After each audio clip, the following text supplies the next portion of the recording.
the Greeks came down to Africa to learn. And after gathering knowledge, they used the knowledge to conquer us and to enslave us. In BC 334. And this was led by one man they call Alexander the Great. No, Alexander the Greek.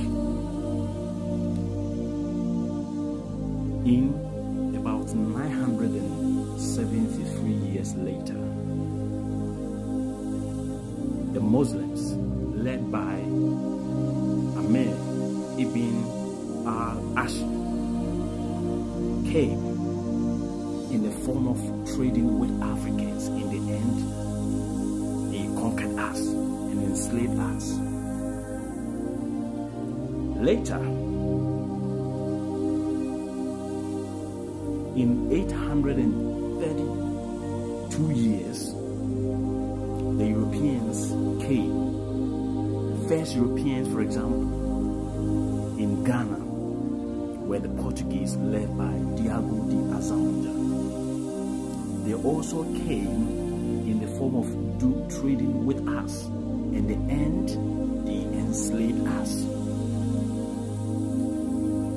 And in about 500 years later, China in 1963, led by their premier, Zhou Enlai, visited Africa, 10 nations in Africa: Algeria, Ghana, Guinea, Egypt. There were 10 African countries. And the idea was that China wanted to do a bilateral trading with Africa. And China, in this contemporary world, is doing trading and have moved a step further and saying they are partnering Africa. No. Are we going to sit down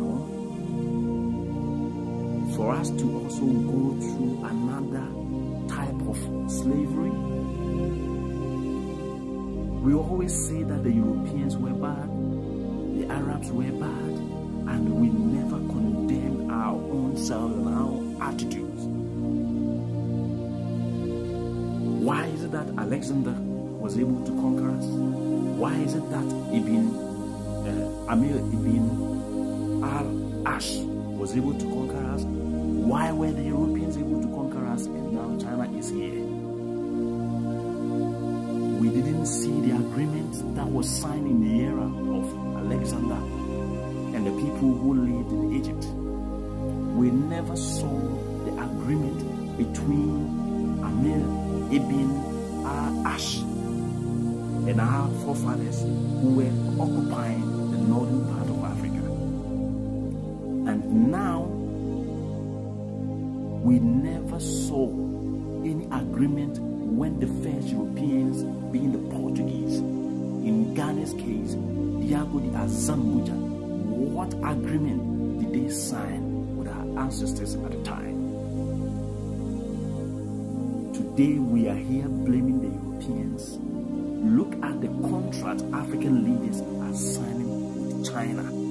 Ghana, we have just given our lithium and our bauxite to China on a silver platter. So brethren, in 300 years to come, our ancestors, our generation, the next generation, are they going to say that the Chinese force us, they coerce us into signing any agreement, or we, in our own volition, dashed out our resources to them? It's a big question. Young Africans, think about this question.